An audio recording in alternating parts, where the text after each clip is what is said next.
ouvir o Senhor nesta noite, eu convido você, mesmo assentados, a abrir suas Bíblias em Apocalipse, capítulo 21. Nós vamos ler aí no último livro da sua Bíblia, o livro da Revelação, Apocalipse, capítulo 21.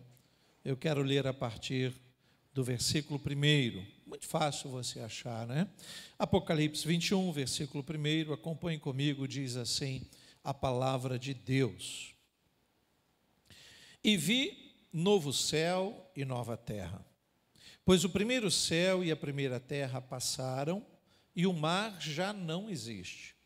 Vi também a cidade santa, a nova Jerusalém, que descia do céu, da parte de Deus, preparada como uma noiva, enfeitada para o seu noivo. Então ouvi uma voz forte que vinha do trono e dizia: Eis o tabernáculo de Deus com os seres humanos.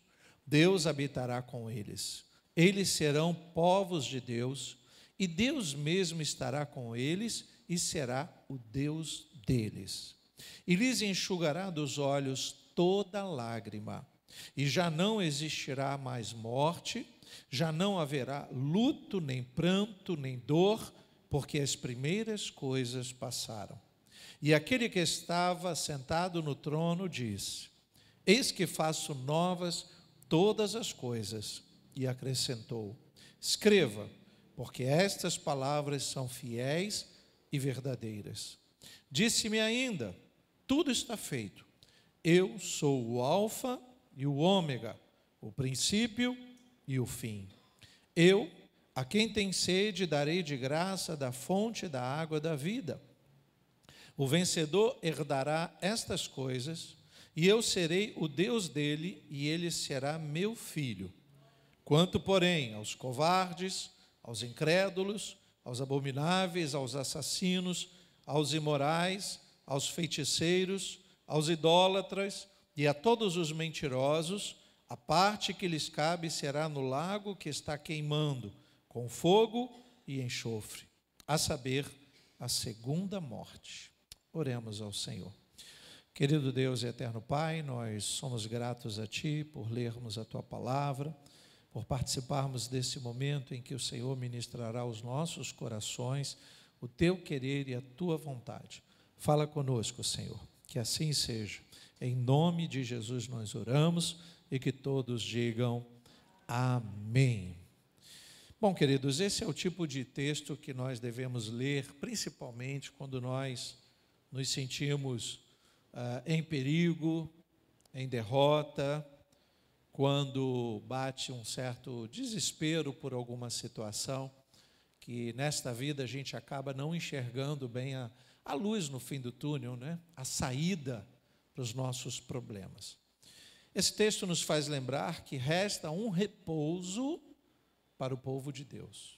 Resta.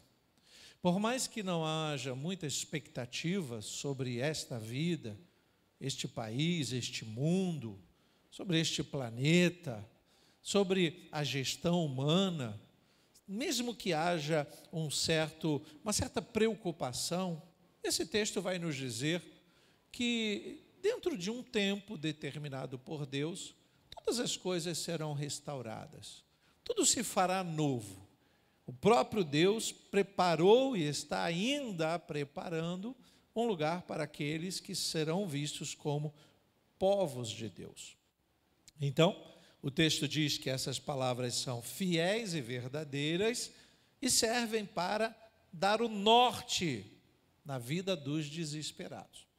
Se há alguém que estiver vivendo um momento difícil, desacreditado de tudo, de todos ou de si mesmo, ler esse texto e dar valor ao que está sendo dito, que resta um repouso para o povo de Deus, um novo céu, uma nova terra, um lugar que não haverá lágrimas, tudo preparado e enfeitado pelo próprio noivo para a noiva que é a igreja. Veja que palavra que nos consola, que nos faz caminhar um pouco mais, mesmo em meio às dificuldades.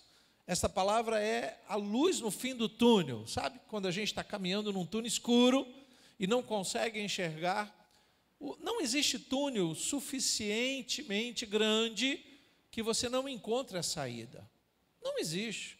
A questão é que alguns, vivendo os seus momentos difíceis, param de caminhar. E aí, quando a gente para de caminhar num túnel, a gente nunca encontra a saída.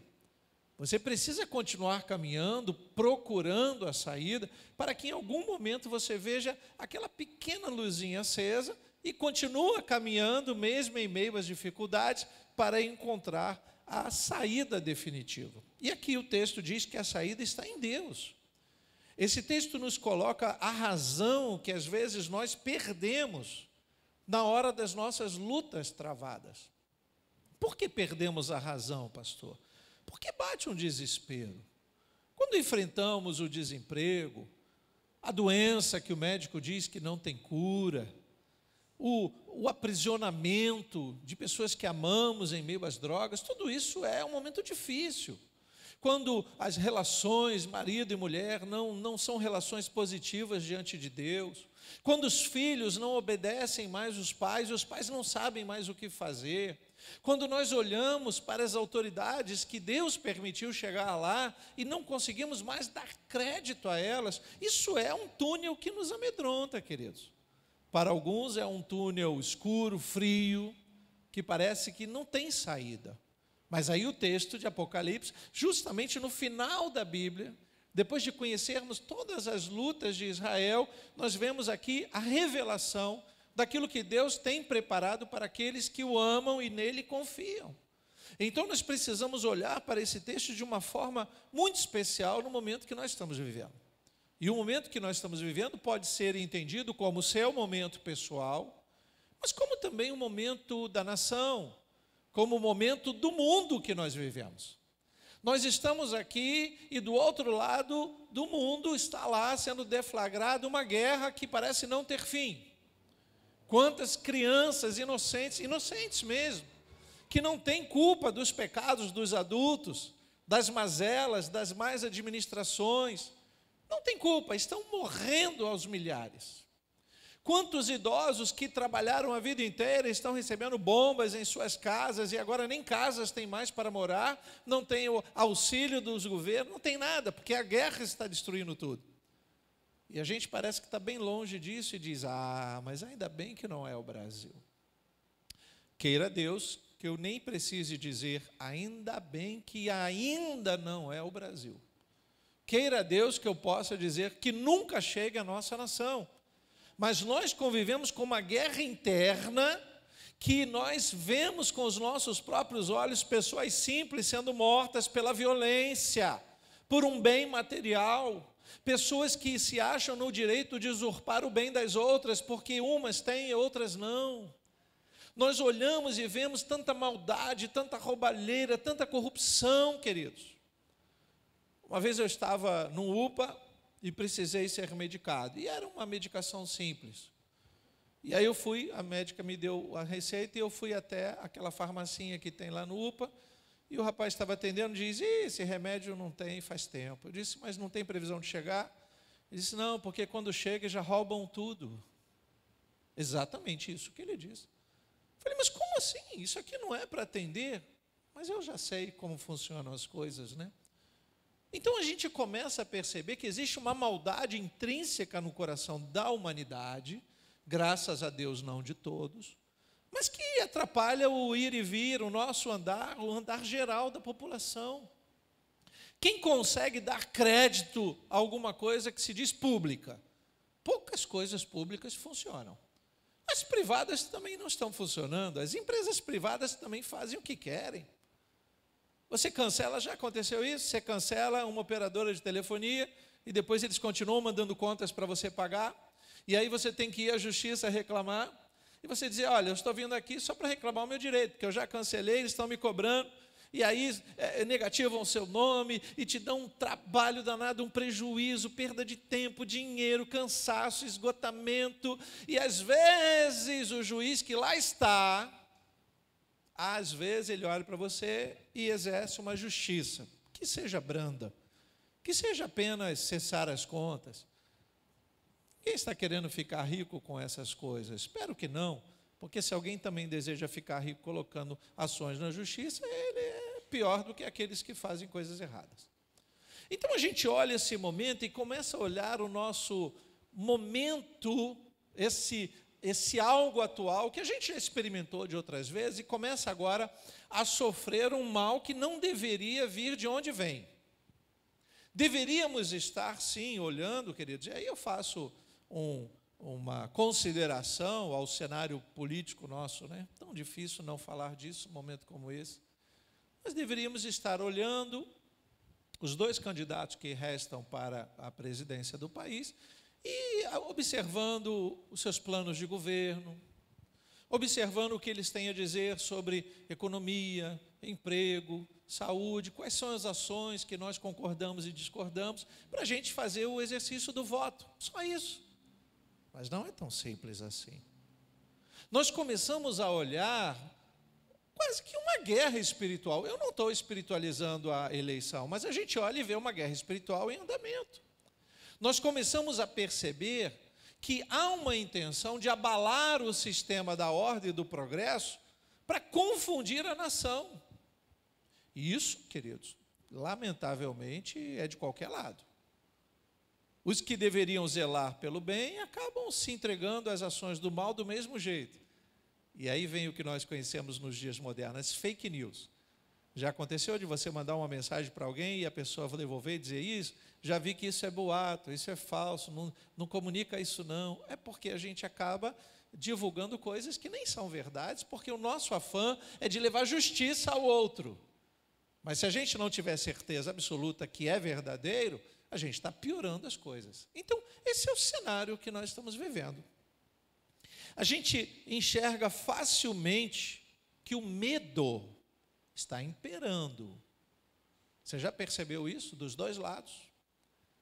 Enquanto há algumas pessoas que querem dizer, olha, se esse candidato for eleito, nós vamos ser perseguidos, do outro lado se diz a mesma coisa, se esse candidato for eleito, nós vamos ser perseguidos. Nós estamos vivendo um cenário em que o diabo, e aí eu culpo o diabo de alguma forma, está conseguindo colocar brasileiros contra brasileiros, que deveriam estar todos unidos, clamando por uma pessoa justa na cadeira. E não é isso que está acontecendo. Isso não acontece nem no cenário municipal, nem estadual, e nem no federal, que pioram mais as coisas. Aí a gente olha para um tribunal que deveria ser de excelência, afinal de contas eles ganham muito bem para isso, e começamos a ver uma justiça politizada, preferência política na vida de juízes que deveriam ser neutros. Para e pensa, eu falei da operadora, né? Usei o exemplo da telefonia, que é campeã. Se você for no site Reclame Aqui, você vai ver que algumas telefonias são campeões de reclamações. Aí eu usei o exemplo, você vai lá no juiz e diz assim, seu juiz, eu queria botar uma ação aqui contra essa operadora, mas aí você teria que perguntar para ele, mas o senhor é mais a favor do povo ou é a favor das empresas? É como se o juiz fizesse partidarismo. Não, eu sou a favor das empresas. Aí você nem coloca ação. Mas se você pegar um juiz a favor do povo, então eu vou colocar ação, porque esse juiz, eu já ouvi advogados falando isso. Com esse juiz eu consigo ganhar tanto, mas se for com outro eu não ganho nada. Por que isso acontece? Se eles deveriam examinar apenas no quesito justiça, deveriam ser neutros para julgar. Enfim, o medo impera. Isso é uma grande verdade.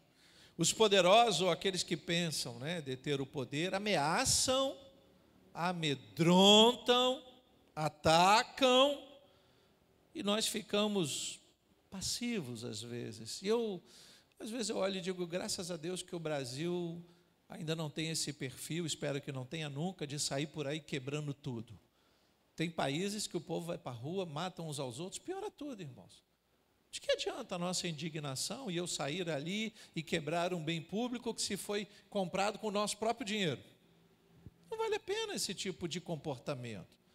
O crente, ele precisa começar a entender que há um envolvimento neste mundo que invoca as coisas espirituais. Lógico que há. De novo, eu digo, eu não vou espiritualizar tudo, mas nós não podemos também cruzar os braços e viver como alienados. Pare e preste atenção que aqueles que não são alienados sofrem mais, porque eles estão mais sensíveis a tudo isso que está acontecendo. Enquanto uma parcela está muito alienada, está olhando e dizendo, mas eu não entendo nada de política e nem quero entender. Ok, se você não entender de política, vão entender por você. Vão fazer o que você deveria estar fazendo, pelo menos estar atento a todas as coisas. Algumas pessoas parecem que estão como crianças, né, que nada entendem. Eu falei das crianças na guerra. O que elas fazem na guerra? Só choram. Mamãe, estou com fome. A mãe diz, não tem comida. Continua chorando, não tem comida. E elas não conseguem ter uma razão suficiente para processar os acontecimentos e olhar, olha, é a nação tal que está querendo roubar os nossos bens. Elas não conseguem ter essa razão. Então, elas sofrem de uma forma pueril, elas choram, elas têm fome. Elas estão acostumadas a pedir a mamadeira para os pais e os pais darem o alimento necessário. Mas numa guerra, os pais não têm o que fazer. Está alheio à vontade deles o acontecimento. Mas nós temos também alguns adultos que já experimentaram uma alienação mental. São piores do que as crianças, porque as crianças realmente não entendem porque não têm razão. Mas os adultos alienados não entendem por diversos motivos. Primeiro, porque alguns só cresceram, não amadureceram. Eles ainda olham para a política como se estivesse torcendo por um jogo de futebol. Ontem eu estava torcendo para o meu time, Flamengo. Era Flamengo contra o Corinthians. Espero que não tenha nenhum corintiano aqui.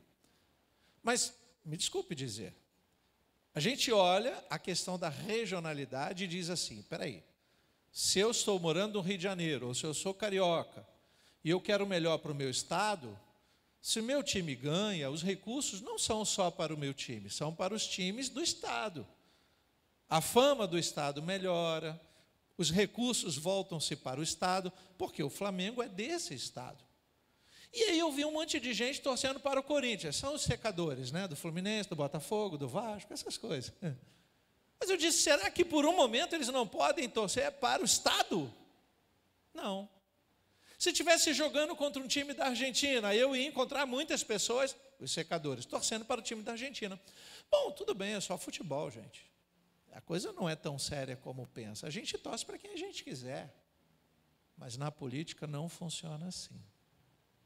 Se nós não formos amadurecidos o suficiente e não buscarmos esse amadurecimento, é como se nós estivéssemos optando pelo, vou usar um termo aqui, ópio sentimental. Ópio é uma droga que em alguns países é natural usar.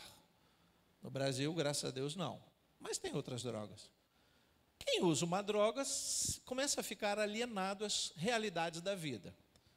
Quem está vivendo o vício, né? Acabei de ver uma briga de um prefeito do Sul, que vão fazer lá no estado dele a famosa Marcha da Maconha, e pela Constituição ele é obrigado a aceitar a marcha e ainda colocar o destacamento policial para zelar pela integridade dos que vão marchar a favor das drogas.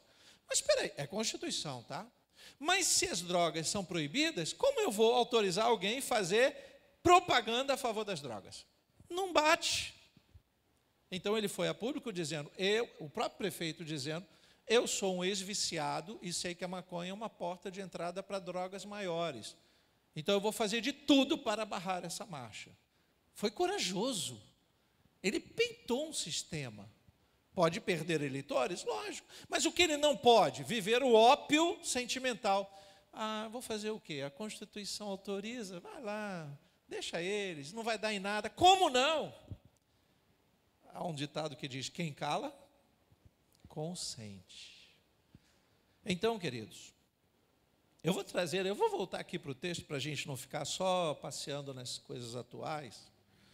Eu li há pouco tempo uma postagem de um grande amigo, eu tenho um grande amigo psiquiatra, mora em São Paulo, fomos amigos de juventude, hoje ele dá palestras nos Estados Unidos, na Rússia, ele trabalha com obesidade mórbida, ele é endocrinologista e psiquiatra.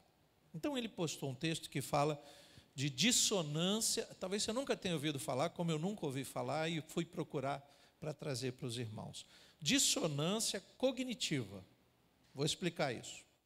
É um conceito desenvolvido pelo professor Leon Festinger em meados do século XX. O que é isso? O que é uma dissonância cognitiva? Uma tensão entre o que uma pessoa pensa ou acredita e aquilo que ela faz. Quando alguém produz uma ação, ele age em desacordo com aquilo que pensa, gera-se esse desconforto entre os mecanismos psíquicos. Assim tem-se o efeito da dissonância cognitiva, ou seja, uma coisa é o que eu penso, outra coisa é o que eu faço. Eu sou de boa família, sou crente, sei que não posso pecar. Se eu peco, surge uma dissonância cognitiva. Das duas, uma. Ou aquilo que sabemos ou pensamos se adapta ao nosso comportamento, ou o comportamento adapta-se ao nosso conhecimento. Das duas, umas. É uma guerra, o que seria dito como uma guerra interna. Uma coisa é o que eu penso que preciso fazer, outra coisa é o que eu faço. O alienado mental, o ópio, aquele que está no ópio sentimental, o que ele faz? Já percebeu um drogado? Ele sabe que precisa trabalhar para comer. Quando ele não tem papai, mamãe para dar comida, ele senta na rua e fica pedindo esmola. E ele sabe que quando ele não conseguir esmola, ele vai sentir fome, vai doer. Mas a droga deixa ele alienado, ele não vai trabalhar, porque ele é um drogado. Mas quando bate a fome, ele se acha no direito de tirar aquilo que o outro trabalhou para conquistar. Aí ele vai lá e rouba para sustentar o seu vício. Essa é a alienação que muitas vezes está associado a essa dissonância cognitiva. Uma coisa é o que ele pensa que tem que fazer, outra coisa é o que ele faz. Então, o autor desse pensamento, Festinger, considerava que a necessidade de se esquivar da dissonância é tão importante como as necessidades de segurança ou da alimentação. É que a gente não fala sobre isso, é um termo difícil, né? Você nunca vai ouvir falar sobre isso, talvez só aqui na Nova Vida mesmo, só com o pastor Jaba mesmo. Em outras igrejas você não vai ouvir não, é só glória, glória, aleluia. Mas aqui eu estou tentando fazer com que a sua mente se abra, para você entender que tem coisas acontecendo lá fora, que mexem com a nossa liberdade, que atacam o nosso direito de ir e vir. E essa dissonância cognitiva é isso. Se você caminha em cidades em que as drogas são liberadas, você vai ver o mundo zumbi que se formou naquele lugar. Então, se hoje nós não lutarmos contra as drogas, amanhã os nossos filhos e parentes, netos, estarão lá num lugar como esse. É assim que funciona. O que eu preciso fazer? Não posso ser alienado. Eu não posso deixar de falar do meu jeito. Eu não posso deixar de comentar sobre determinados assuntos. Assunto das drogas, assunto da homossexualidade, assunto da política. Isso é um assunto que a igreja tem que pensar, queridos. Do contrário, surge a dissonância cognitiva. E aí, por que eu pensei sobre isso? Porque talvez isso seja o motivo de muitos, nesse momento tão difícil do nosso país, anularem o voto. Quando alguém diz para mim, eu vou anular meu voto. Eu não sou nem flamenguista, nem vascaíno, então eu vou anular. Faz isso não, querido. Esse é o momento da igreja se posicionar, e aí entra a melhor parte da política na igreja. Não é trazer político para o altar. Político não tem que subir no altar. Político não tem que usar púlpito. Político tem que ir para a TV, tem que distribuir os santinhos dele, os papeizinhos e dizer o que ele vai fazer. E a gente acredita ou não. Só isso. E a igreja tem que examinar não a pessoa em si. Porque uma coisa é o que a pessoa diz, outra coisa é o que ela faz. O que nós precisamos analisar é o que as pessoas fazem, já fizeram, as ideologias, o que eles têm vontade de fazer, como tem sangue nos olhos. Isso nós podemos examinar. E se formos espirituais o suficiente, o Senhor nos dará discernimento de espírito. Só isso. Quando eu vejo um crente dizendo, não vou votar, porque eu não gosto, o meu candidato nem foi aprovado, me perdoe, então escolha um outro candidato. Porque você está pensando em ficar em cima do muro. E aí é por isso que a gente vai voltar aqui à palavra de Deus. Porque a palavra de Deus é um solo fértil para a gente pisar. Do que está tratando o capítulo 21 de Apocalipse, senão das promessas que todos nós devemos aguardar? O capítulo 21 de Apocalipse fala das promessas. E não são promessas políticas fajutas. São promessas do Deus que sabe o que está dizendo e tem poder para fazer tudo novo. Você pode dizer glória a Deus por isso? Então, desta forma, o capítulo 21 de Apocalipse está dizendo que ele vai fazer, já fez, está terminando, vamos entender assim, um novo céu e uma nova terra. Tudo novo. Não podemos pensar numa terra eterna do jeito que está. Defraudada, que auto se degrada, o tempo todo se destruindo, ou é degradada pelos homens, ou naturalmente ela se degrada. A gente fala muito da destruição do homem no meio ambiente, isso acontece. Mas o meio ambiente por si, se não tiver manutenção adequada, ele se autodestrói. Você deixa uma casa lá, constrói uma casa firme, e nunca volta lá para fazer manutenção. Só o vento, a chuva e o sol já destroem naturalmente. Tudo que há nesse mundo, a tendência é não existir mais daqui a algum tempo. Isso envolve as construções e a nossa própria vida, já sabemos disso. Então, quem ainda não atentou para a fragilidade dessa vida, está num estado letárgico. O que é um estado letárgico? Está dopado. Parece que deram uma anestesia, ele não sente mais dor. O viciado se sente assim. O pecador se sente assim. Os que usam a autoridade arbitrariamente indevida pensam assim. E aí, quando a gente se depara com a realidade da vida, é outra história. Às vezes eu assisto esses programas policiais, não gosto muito não, mas de vez em quando eu assisto, e aí a gente vê, né, o bandido quando está armado, ele coloca a arma na cabeça das pessoas, esculacha, faz besteira e tal. Mas quando a polícia prende, oh, meu senhor, não, sim senhor, meu senhor, não empurra não, meu senhor, sim senhor, meu senhor. Coloca a arma na cabeça dele também e faz o que estão fazendo com o que ele faz com as pessoas, faz com ele. Aí ele sente que o negócio é estreito, porque a realidade da vida está batendo na porta dele. Isso é muito sério, queridos. Você lembra em Gênesis capítulo 2, versículo 15, coloca na tela para a gente ganhar tempo. O Senhor Deus tomou o homem e colocou no jardim do Éden para cultivar e o guardar. Queridos, o que aconteceu com o mundo? O homem não conseguiu cuidar sequer de um jardim, que dirá do planeta. Então não podemos, em primeiro lugar, entrar na idolatria e achar que um homem, um partido político, vai mudar a história. Não é assim que funciona. Nós podemos ter um pouco mais de paz ou um pouco mais de guerra, só isso. Mas quem muda nessa história é Jesus Cristo, louvado seja o Senhor. Então, como podemos esperar, né, que o homem que não conseguiu cuidar de um pequeno jardim vai cuidar de uma terra toda e dominada pelo mal? Vou colocar alguns textos bem rapidinho para nós. 2 Coríntios 4. Vou ler um atrás do outro para você entender. Mas se o nosso evangelho, diz o apóstolo Paulo, ainda está encoberto, é para os que se perdem que ele está encoberto, nos quais o Deus desse século cegou o entendimento dos descrentes, para que não lhes resplandeça a luz do evangelho da glória de Cristo, o qual é a imagem de Deus. Porque não pregamos a nós mesmos, deveria ser sempre assim, mas a Jesus Cristo como Senhor e a nós mesmos como servos de vocês, diz o apóstolo Paulo, por causa de Jesus.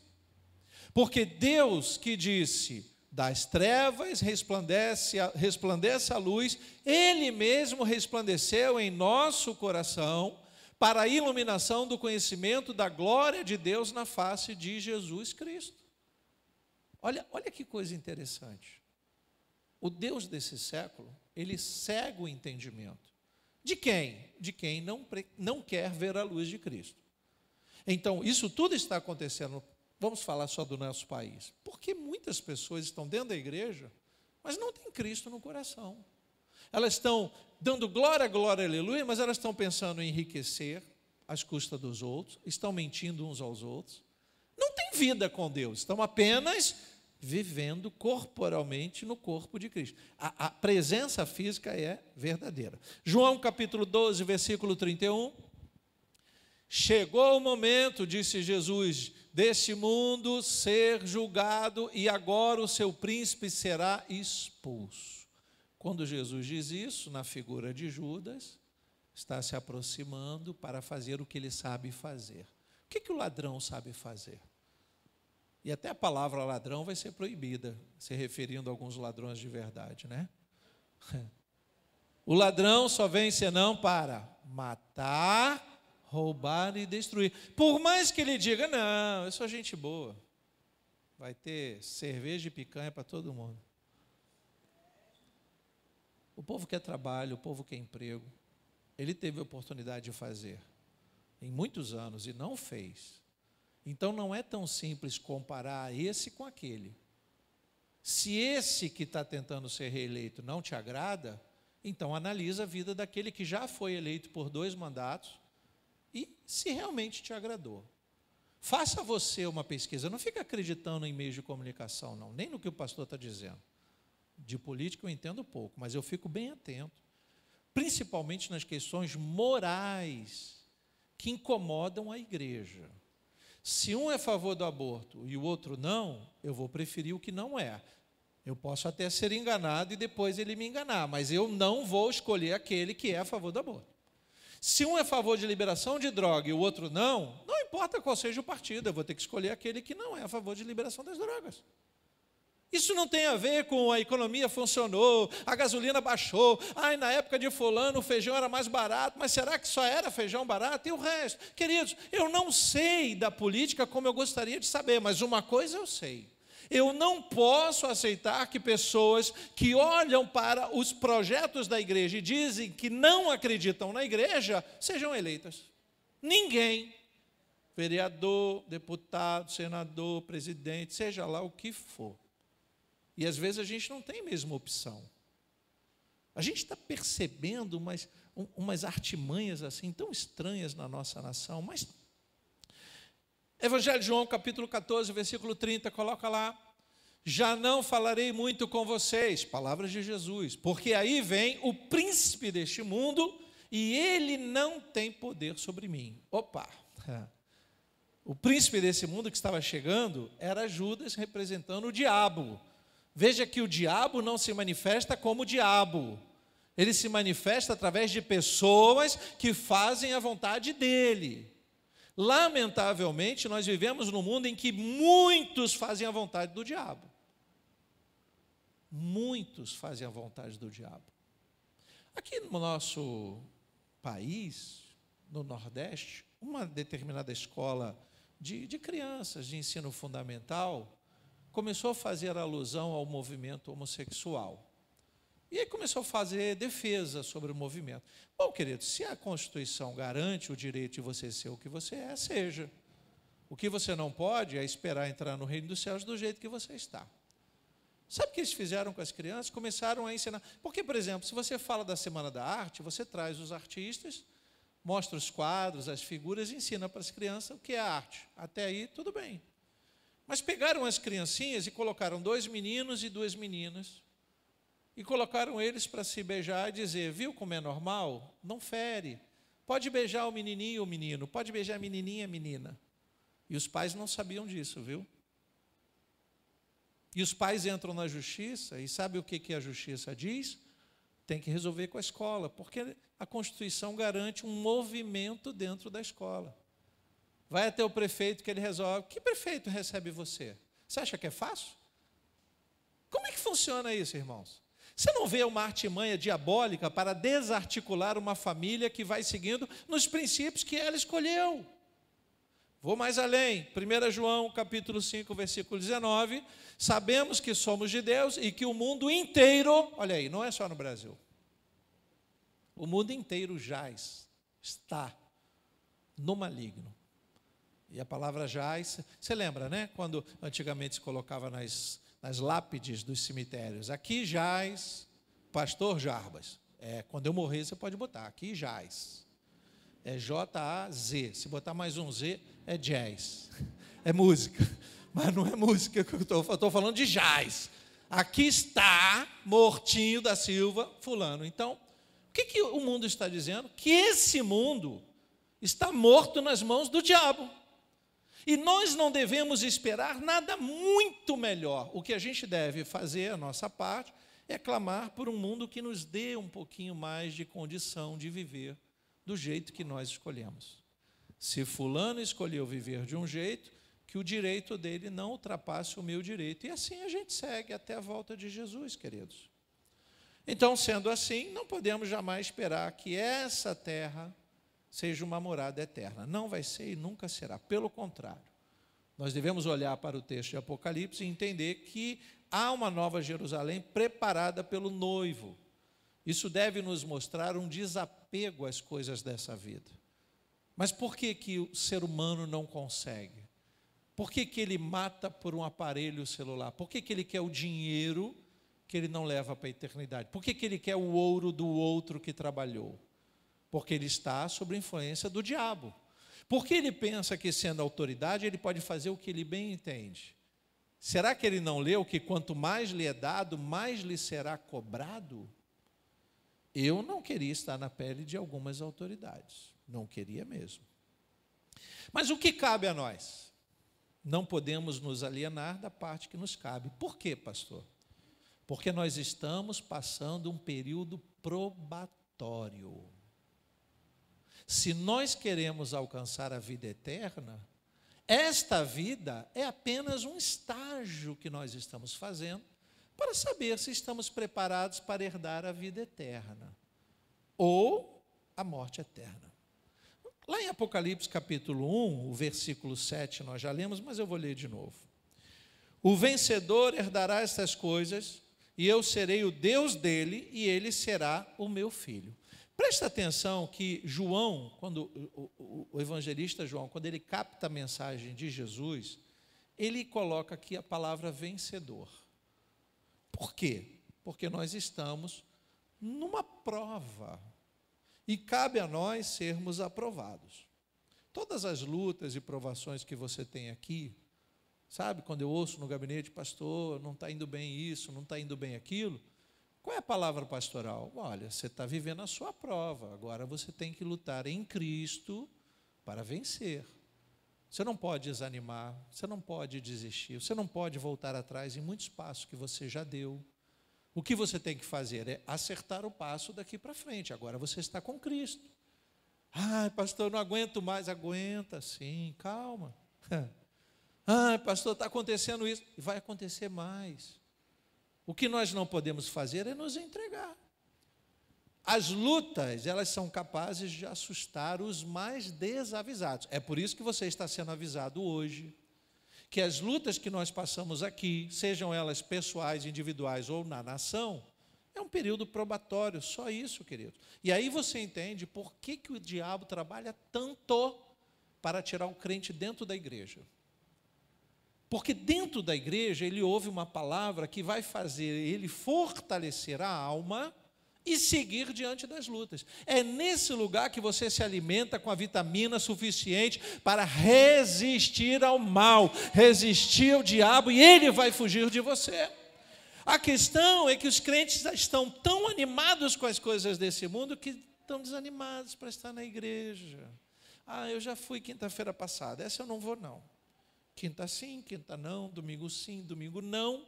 Até a hora que o diabo diz, nem esta quinta, nem na outra, nem esse domingo, nem no outro, nem nunca mais. É assim que ele faz. Porque o esfriamento espiritual, queridos, é muito rápido. Aí você leu lá no Apocalipse que existe aqui os impedidos. Quem são os impedidos? Que são aqueles que, mesmo estando na igreja, dando glória a Deus, não vão herdar o reino de Deus, pelo contrário. Irmãos, os impedidos são os lógicos, né? Primeiro os lógicos. Quem são os lógicos? Os assassinos. Apocalipse, lá no versículo 8, você leu a relação. Os assassinos não vão herdar. Lógico, os assassinos que não se arrependerem, né? Porque Deus, do perdão, Ele perdoa todo tipo de pecado. Menti, me arrependi. Deus perdoa. Menti, pequei, prostituí, matei, roubei. Se converte, Deus perdoa.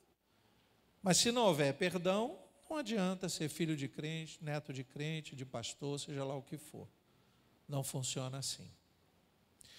Do contrário, nós nem estaríamos aqui, né? Só estamos aqui porque o perdão de Deus nos alcançou. Diga glória a Deus por isso. Os feiticeiros, idólatras, abomináveis, imorais, também não vão entrar. A cidade santa não entra nenhum feiticeiro, nenhum idólatra, nenhum abominável, nenhum imoral. Por quê? Porque eles não mantiveram o emblema da fé. Qual é o emblema da fé? Santidade. Eles não se mantiveram santos o suficiente. Eles até estavam na igreja, eles até trabalhavam, eles até davam glória a Deus. Eles se arrepiavam, eles faziam coisas maravilhosas, mas não mantiveram o escudo, o emblema da fé, que é a santidade. Que é difícil, irmãos, mas não é impossível. Se o crente resistir ao diabo, o diabo foge dele. Mas se o crente de vez em quando quiser dar uma espiadinha na janela do diabo, quando ele vê, ele está sentado na sala de estar do diabo. Dali ele vai para a cozinha, e da cozinha ele vai para o porão, e do porão ele vai para o inferno. É exatamente assim que funciona. Então, feiticeiros, idólatras, abomináveis, não, imorais, não vão. Os incrédulos e os mentirosos, bom, são os que negociaram a verdade revelada, né? Quando nós estamos na presença de Deus, essa palavra é para os crentes.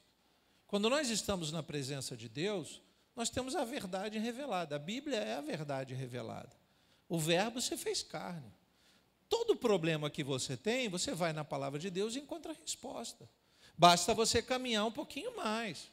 Mas alguns preferem negociar com qualquer verdade. Mas por que negociam com qualquer verdade? Porque eles são preguiçosos para buscar a verdade de verdade verdadeiramente. Eles não querem estudar, eles não querem ler, eles não querem sequer orar. Aí o diabo faz bagunça mesmo, irmãos. Se nós não apostarmos, se nós não colocarmos os pés na verdade, a mentira caminha lado a lado. Bem do ladinho ali, ó.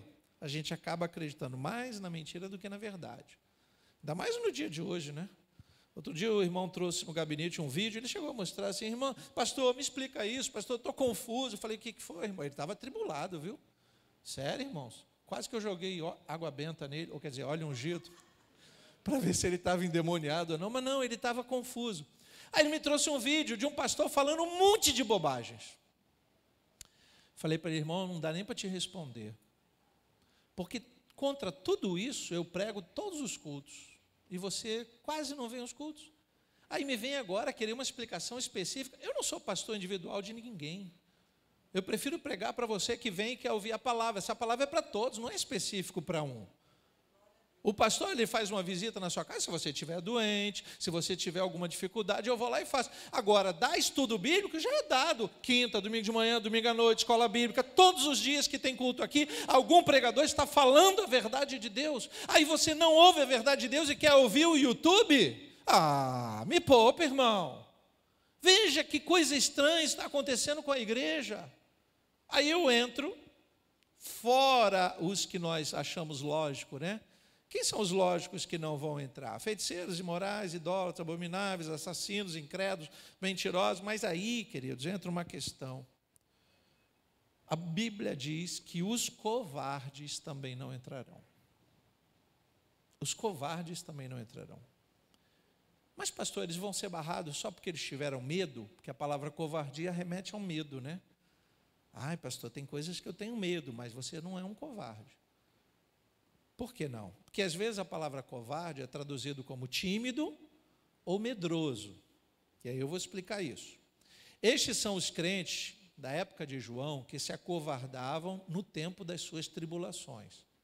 Eles abandonavam a fé e a Cristo a fim de salvar a própria pele. É o crente isentão. Eu não sou nem de direita nem de esquerda, eu não estou nem aí para nada. Ok. Do grego, a palavra é delois, é tímido por implicação. Quando foi exigido a você a coragem que Deus lhe deu, você teve medo, então você negou a Cristo.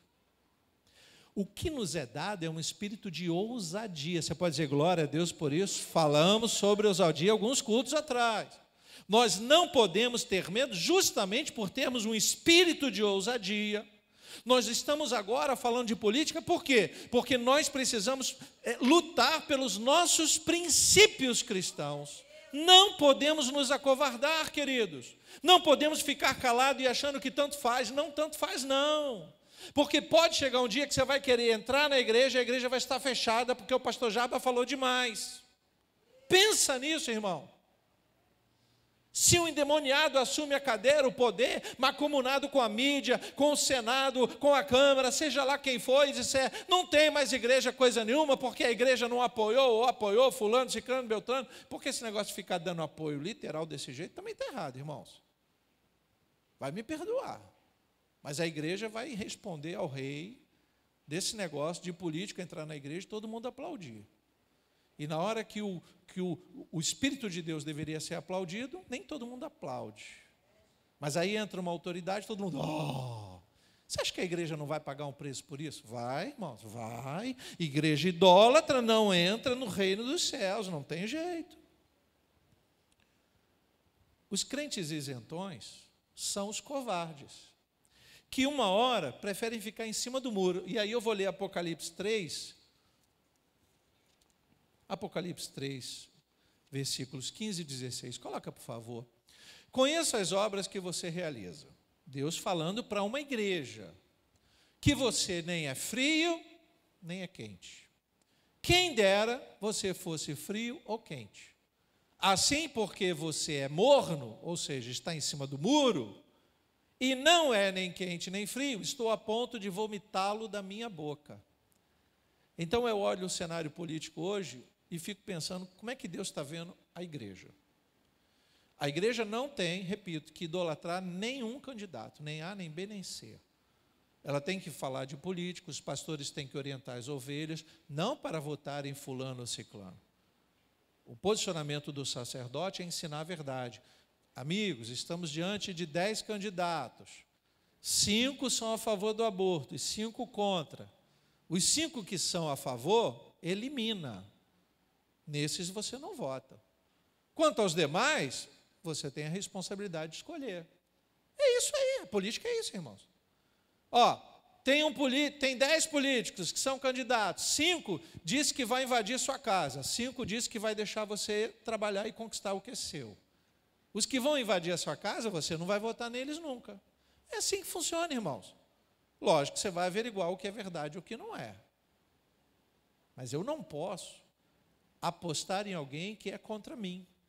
Então, como pastor e como crente, eu não posso votar em ninguém, nenhum candidato, que se diga desfavorável à liberdade da igreja, à liberdade de expressão, o respeito que nós devemos ter por todas as religiões, respeito. Porque se eu olho para o cenário religioso e vejo que há países que são contra os cristãos, que degolam cristãos, que perseguem pastores, perseguem padres, esses não serão bem recebidos na minha terra. Você receberia bem qualquer cristão, católico, espírita, evangélico, igreja do fogo, igreja da água, igreja do vento, tudo bem, você recebe, porque são cristãos.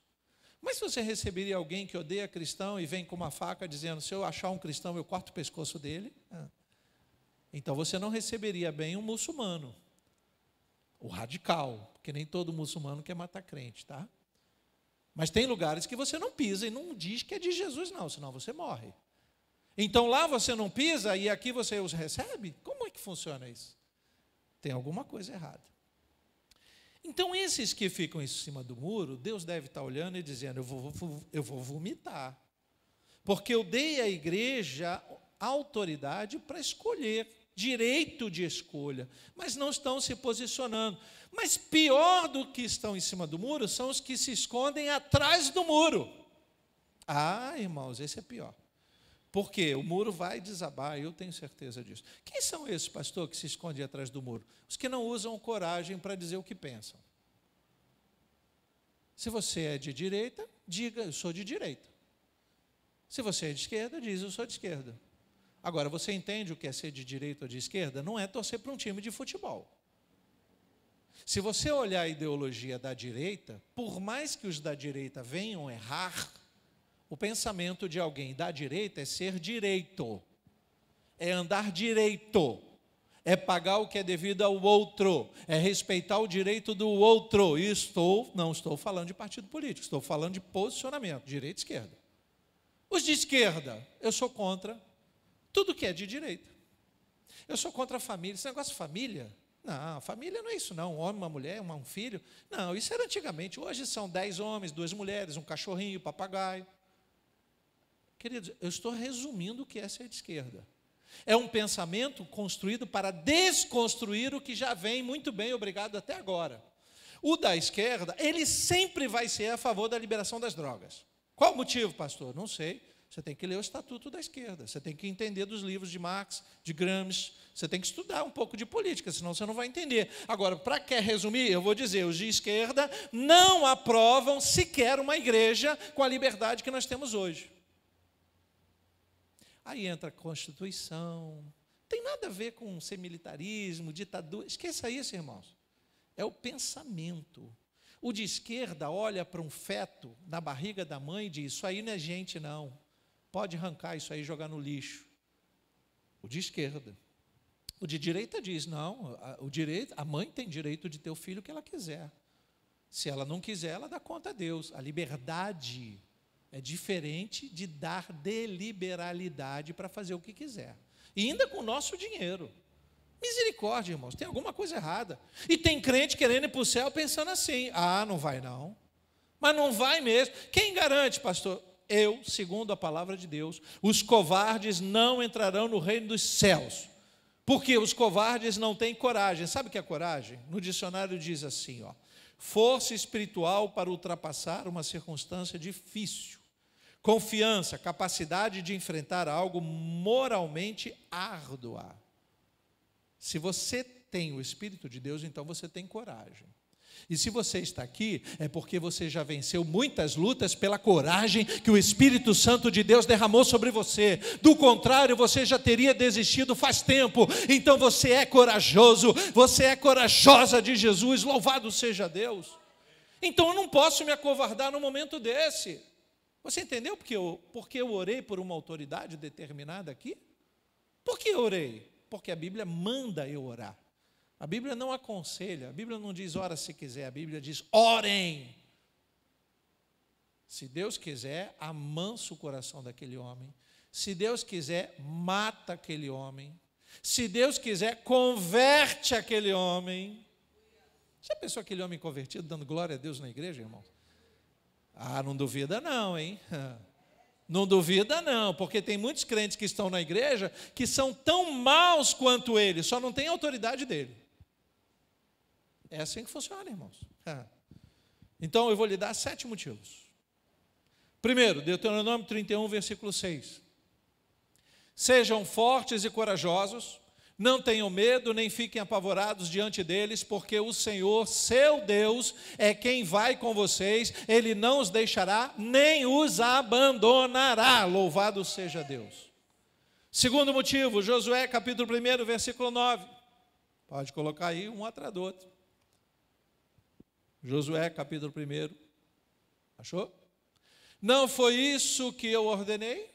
Seja forte e corajoso, não tenha medo, nem fique assustado, porque o Senhor, olha aí, seu Deus, estará com você por onde quer que você andar. Louvado seja Deus. Você pode estar cara a cara com o diabo, mas Deus está com você, então você não tem que ter medo de nada. Não tem medo não, irmãos, não tenta salvar sua pele não. Terceiro motivo, Salmo 23, versículo 4.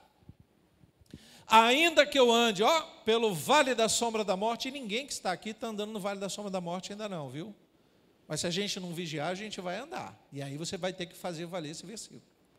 Ainda que eu ande pelo vale da sombra da morte, não temerei mal nenhum, porque tu estás comigo, o teu bordão e o teu cajado me consolam. Diga glória a Deus por isso. E tem crente que não gosta do cajado do pastor, de jeito nenhum. Salmo, versículo 27, 4 motivos. Salmo capítulo 27, versículo 1. O Senhor é a minha luz e a minha salvação. De quem terei medo? Louvado seja Deus. De ninguém. O Senhor é a fortaleza da minha vida. A quem temerei? Irmão, você está brincando. Quinto motivo, Isaías capítulo 41, versículo 10. Coloca aí para nós.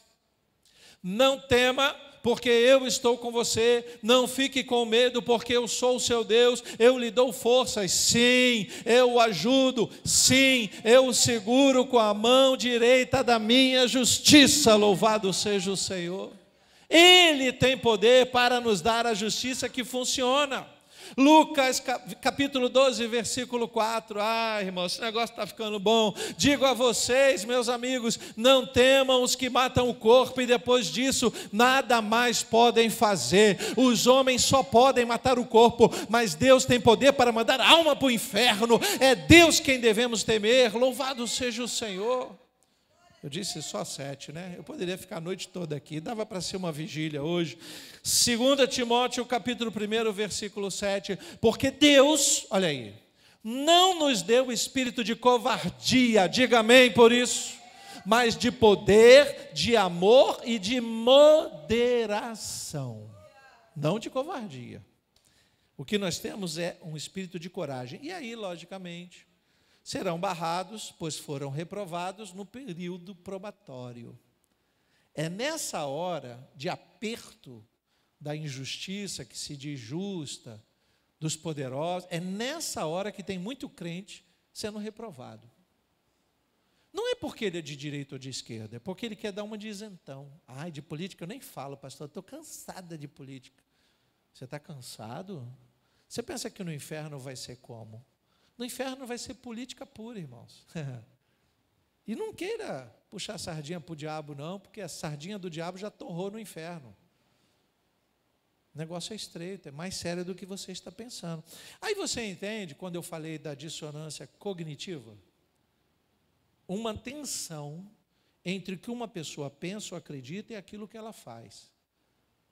Então, que tensão é essa? Não, pastor, eu não sou a favor das drogas. Mas vai lá e vota num candidato que é. Não, pastor, eu não quero droga na minha família, mas aprovou um candidato, sequer pensou no que ele estava dizendo. Sequer pensou.